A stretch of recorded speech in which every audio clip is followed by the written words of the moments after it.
Julius Malema, the leader of the economic freedom fighters, is once again in the eye of a political storm.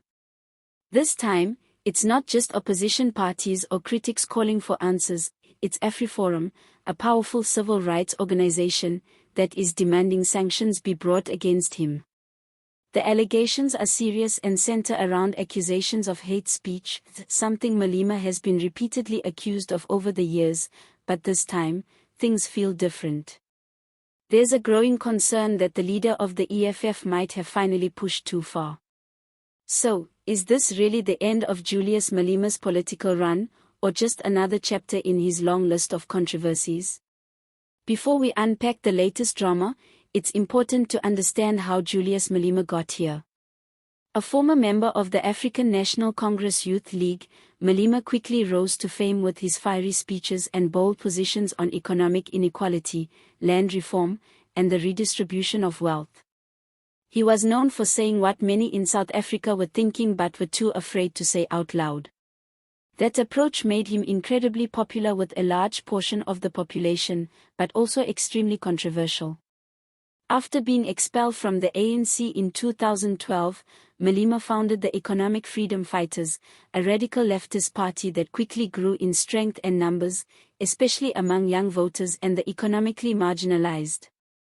From the very beginning, Malema's rhetoric has been confrontational.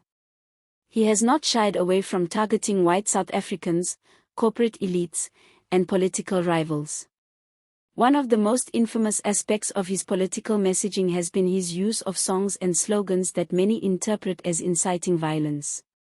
Perhaps the most well-known example is the singing of "Kill the Boer," a chant that AfriForum and many others argue is hate speech directed toward white farmers.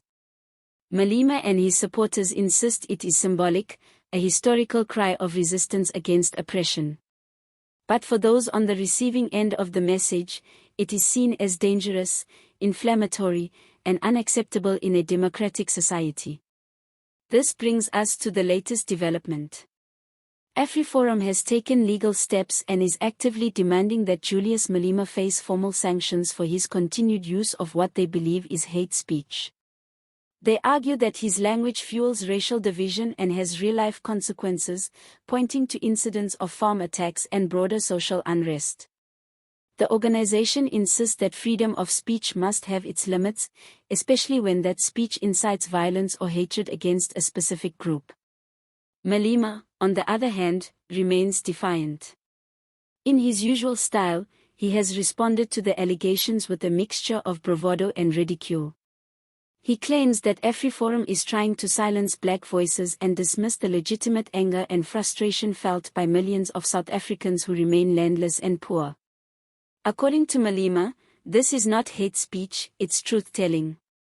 He insists that the struggle for economic freedom cannot be sanitized, and that the emotional intensity of the movement is part of what makes it powerful. To him and his supporters, this is not about race hatred, it's about justice. But it's not just a war of words anymore. Legal experts and political analysts are beginning to question whether this latest confrontation could have real consequences. The South African Human Rights Commission has previously ruled against Malema's use of certain language. Courts have also weighed in, and while Malema has often walked away with only warnings or fines, this time, with AfriForum applying pressure both locally and internationally, the stakes could be much higher. Sanctions could range from further fines to even more serious political consequences, depending on how far the legal system is willing to go. This situation also raises a much broader and deeper question about the nature of free speech in South Africa. How do you draw the line between hate speech and political expression? In a country with a painful and deeply unequal past, it's not always easy to separate anger from incitement. Malema's critics say he is a dangerous populist who uses fear and division to gain power. His supporters say he's a freedom fighter, calling attention to injustices that the rest of the political establishment would rather ignore. Both sides believe they are right, and the country remains deeply divided. One thing is clear, this controversy is not just about one man or one chant. It is about the soul of South Africa's democracy. Can a nation still healing from apartheid afford to tolerate speech that threatens unity, even if it's under the banner of political struggle? Or would silencing that speech be a betrayal of the very freedom that so many fought for? These are not easy questions, and they don't have simple answers.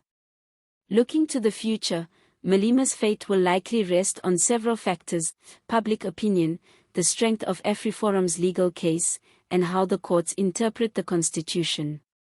If found guilty of hate speech with significant penalties, it could damage his image and possibly even his eligibility to hold public office. That would be a monumental moment in South African politics. On the other hand, if Malema once again manages to dodge serious consequences, it might embolden him further, reinforcing the belief that he is untouchable in the political space. What's also interesting to observe is how this situation is impacting the EFF as a political party. Some members are doubling down, standing firmly behind their leader. Others are quietly concerned that his increasingly provocative statements might alienate moderate voters and cost the party in upcoming elections. This internal tension could shape the party's direction in the coming years. As we continue to follow this story, one thing is certain: the outcome will not only shape Malema's career, it could also redefine the limits of political speech in South Africa. The balance between freedom and responsibility has never been more delicate. So, what do you think? Should Julius Malema face serious sanctions for his comments, or is this a case of political expression being unfairly targeted? Let us know your thoughts in the comments below. Don't forget to like the video if you found this topic important or thought-provoking, and subscribe to the channel for more updates, deep dives, and real conversations about South African politics and beyond. And remember, your voice matters, so be sure to join the conversation.